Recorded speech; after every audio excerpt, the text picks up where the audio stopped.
Alright guys, how's it going? I want to speak to you about some comments made by Paul Joyce regarding the centre-back situation. You obviously know how much I pay attention to Paul Joyce. He is the closest journalist to Liverpool Football Club, and the people that run the club on a day-to-day basis, like Michael Edwards and Richard Hughes.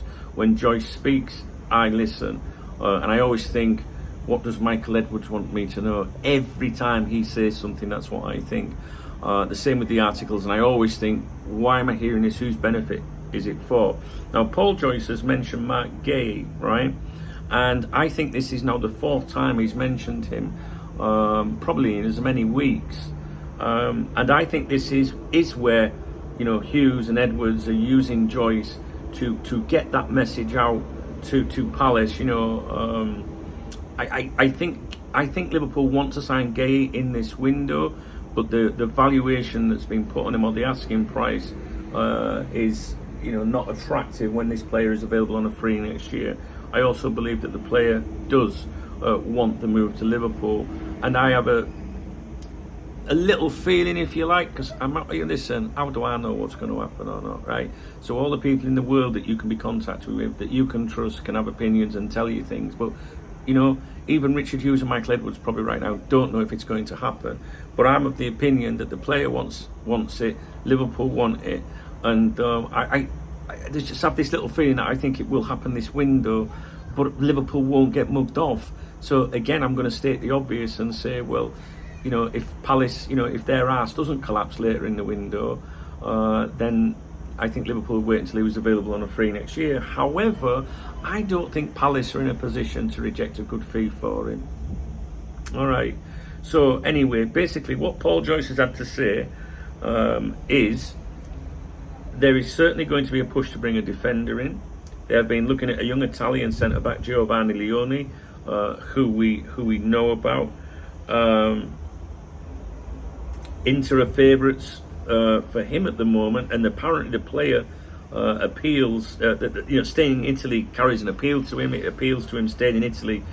So maybe not the easiest of deals for Liverpool to pull off, but Liverpool have interest in, you know, in players like that, younger players. Definite interest in Marc Guéhi, but will need to be at a lower price than Palace valuation, and that's basically what I've said since day one, to be honest with you. I wouldn't be surprised if Liverpool are looking at bringing in an experienced centre-back and maybe a bit of a very highly rated youngster or something like that. That's what I think, guys. I don't know what you guys think.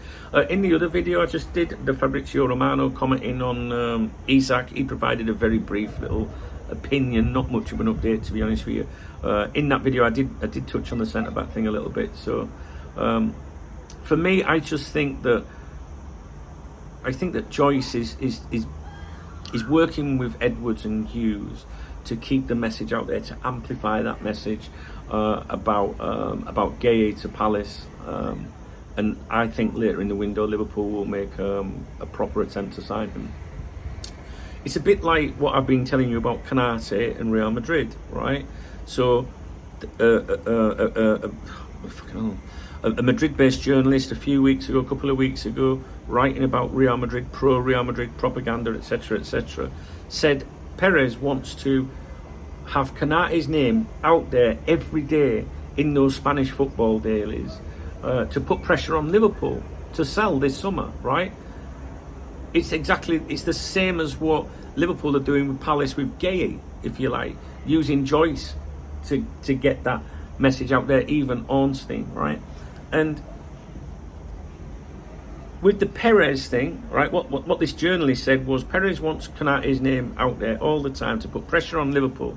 In other words, we're going to sign him next year on a free, which is like Liverpool saying we'll sign him next year on a free. So what you need to do, Liverpool, is drop your 50 million valuation euros this summer and we'll pay you 20-25. It's the same thing, but the other way around, where Liverpool are doing that through Joyce and Ornstein, etc., saying, well, we can get him next year. Yeah, you want this, but lower your price. Both clubs are doing that. The only difference is Real Madrid have stopped saying it, but you'd have to, you know, watch my other video, the Fabrizio one for that. Really, I think I touched on it in there. But it's been 10 days since the Madrid-based media or any credible media in Spain have mentioned Canate with Real Madrid. 10 days from every single day to 10 days, nothing, absolutely nothing. You might think, oh, big deal. Trust me, that's a change in reporting. And Liverpool, I think it was last week, 7-8 days ago, sat down with Canate again. Is it linked? Don't know, guys. I don't know. I'm just telling you my observations. Right, I'm going to leave it with you. I'm going to shoot off. I hope you found this video remotely interesting. What I'm trying to say to you in this video is that Joyce is still going on about about Guéhi, the centre-back situation. The club have it under control. I know many of you are worried. Me too. Well, I wouldn't say I'm worried, but many of you want to see a centre-back sign, at least one. I think that we will see that. I do. So I'm relatively calm at the moment, and because we're not seeing a lot of links in that position, that makes me think the club have got it under control, and they know we can put that deal through. We might have to pay a bit more, but we can do it if we want to. So don't worry about it, all right? And Joyce is just getting that message out to Palace. From his original article, if you remember, a few weeks back, Liverpool wanting blah, blah, blah. It's all part of the fucking game, guys, you know what I'm saying? And I love it. I love the transfer window, I do. I like it when it's like this, when people aren't losing the shit and that. Anyway, listen, I'm going to finish now. I'm away at the minute. I'm not on holiday, as you can see. But I am trying to down tools a bit in the afternoon. So it is 1 o'clock here. What I'm going to do is I'm going to get these videos online, and I'm going to go for a pint. I'm going to get a Magnus somewhere.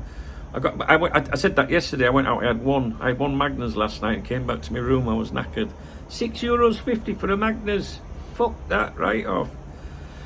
Although it was €9 in Barcelona recently. €9.80 for a Magnus. A pint of, not a pint, a bottle. Which, I'm being pedantic. I'm pulling myself up. Let me just explain something. A pint of Magnus isn't really a pint if they put ice in first, because you hardly get any. Think about it. So what I'll do is I'll get a pint with the ice separate. Look, I'm from Yorkshire, all right? So I know to make my money work for me. But the bottles are usually 5, 6, 8 millilitres, which is a pint. But some of the bottles are smaller at 500. How did I get into this? It's too fucking expensive. It's not as cheap as where I live and what I'm used to paying. But I'm going to try and get out this afternoon for a couple of beers, is what I'm trying to say.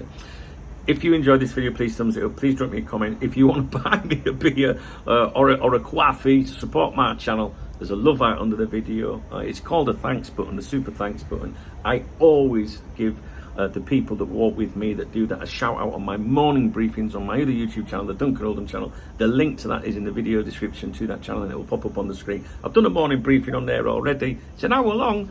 There's stuff in it about Liverpool and that. There's some nice stories, some sad stories in there.